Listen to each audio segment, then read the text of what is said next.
Well, Tim, I make that 2 Ramfleet Shield victories over Canterbury and beat them for the first time in this park. Not a bad way to celebrate your 100. Oh, not much to say. Like, we've got some pretty good memories down here, and yeah, like, I don't know whether this would be better than the Ramfleet Shield game, but it's certainly up there. It was a tough scrum to be on part of today. Yeah, like, it felt like we were real good in the scrum. It was just sort of those last couple. I don't know what happened. I probably never will know what happened, but Wop will say he was in the right.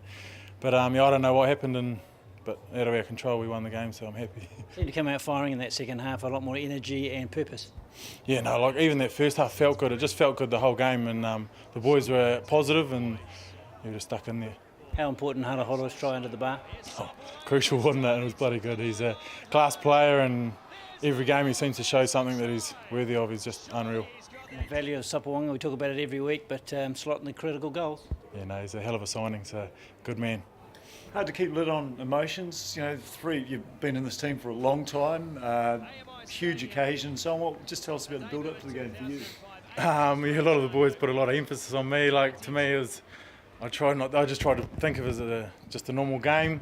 Didn't want to try and get too far ahead of myself, and I know I'll look back on it after this game, and a few beers tonight will reflect on it, and especially in years to come, it'll be pretty huge. So you've done it at 3 different grounds, the 2 Shield wins you mentioned and so on. Just tell us about Southland belief when you come to Christchurch now, because you've got it like probably no other side in the ITM. Oh, like, Whopper and everyone just gets pumped up when we play Canterbury. Like, it's probably the ultimate test for us. Like, they're the world-class team, and we've done it before, so we've just got belief now, and the boys seem to grow an extra leg, and it's just unreal. It's cool. This was all or nothing here, this game, and yeah, we've talked about it all week, and everyone's just had to chuck everything in, and that was about it. Fantastic competition though, because look at Counties, Manukau, you don't know what they're going to throw at you next week. There's no easy game, she just keeps getting harder and harder. So it's a short season, but it's a good season, and it's bloody enjoyable. I love the NPC, and let's hope it stays like this. A good little try for John Hardy too, he's pinching all the tries off you. Yeah, he's getting a few now, little bugger, he's going good. Yeah. I saw you looking out the window at the last kick, so you could look. Well, yeah, it wasn't going to make much difference whether I looked or didn't, so sad for Richie, but he's a young man, he'll learn from that, and we'll celebrate the victory. What turned this game for you? Put your finger on one point. I think it's more about what's turned the performance in the week. We had a really good look at ourselves, fairly honest review of the Turbos game, and just wanted to be a lot more accurate on the little things, so exits and ball control, catch pass and all those sorts of things, and playing in the right end of the field. So we really went performance focused, and just thought, well, we just got to keep going at this side and attack against them, put them under pressure and see what happens, but do this in the right end of the field. And I think generally that's what we did. We've won a game and we've had a good day, and we'll celebrate that, and we've got a job to do next week against Counties. The heart that the boys showed, and the attitude there and the desire was massive, and that shows in your defence. So some really good stuff on the goal line, some other good stuff further up the field, and we still put ourselves under pressure at different times, Tom, but that was a hell of a lot better than last week. It wasn't just a win though, you beat the best team in the competition really on their day. Yeah, look, our crossover games this year have been so far Taranaki, Tasman and Canterbury, so we've on the one hand we've been able to test ourselves against the best in the country, and 2 of those at their house, and it's a special victory. But I think results one thing, performance was more important to me, and we really showed that this team can do things well and play some good footy and put other teams under pressure. But it's just the ebb and flow of performance in a young side, and we'll see what comes out next week. We've won 4 games now, and there's 2 more opportunities. So, look, the games are all over the place, and the table's up and down. So we'll just do what we do and see if we're good enough. And how good to do it on a day where a guy's celebrating 100, especially a guy like Tim who's 1,000% every week. Yeah, look, he deserves that, and we had a theme to walk in the shoes of Tim Boys this week, and I think generally the guys did, and they really dug deep. And we know that when people went down with little injuries, the question was asked, what would Boise do, and they just jumped straight back up and carried on. I mean, frankly, it's an honour to work with a guy like that, and he just keeps giving, and he's just a superb person and athlete. I look at executional years.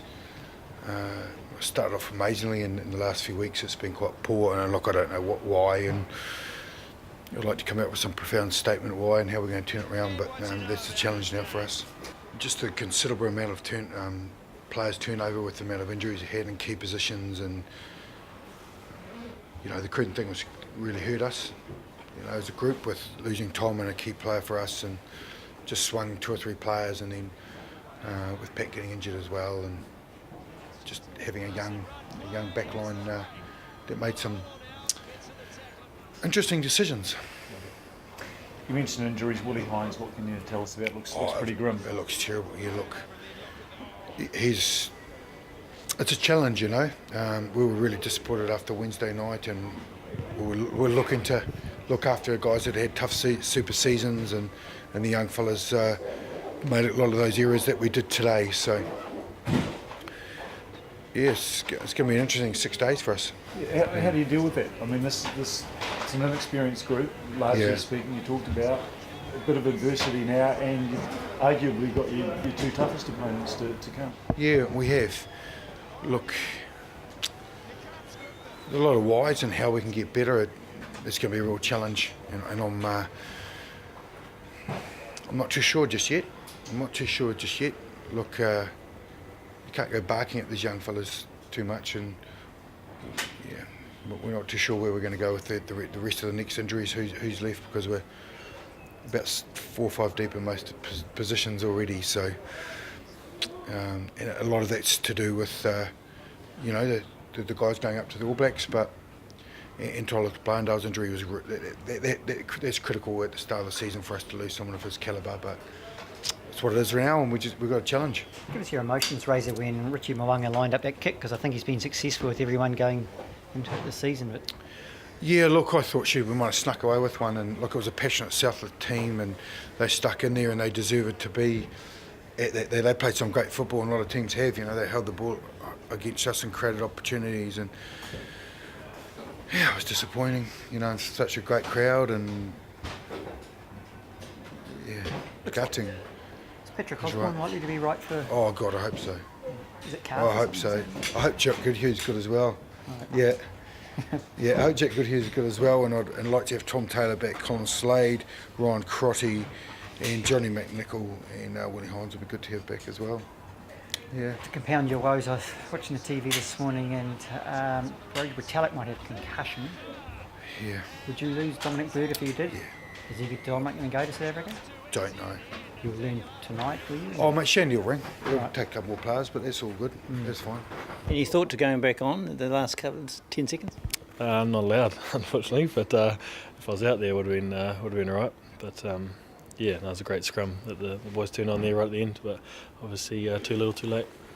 And it's quite refreshing, just coming back here and playing. I haven't played for since 2009, so just to see the excitement of the young guys and what they've created so far this year. But obviously not the result we wanted, so put a bit of a dampener on things. But back to the drawing board, and obviously a big game against the Marcos next week. Obviously you would have liked to go, Eddie. Is that realistic next week?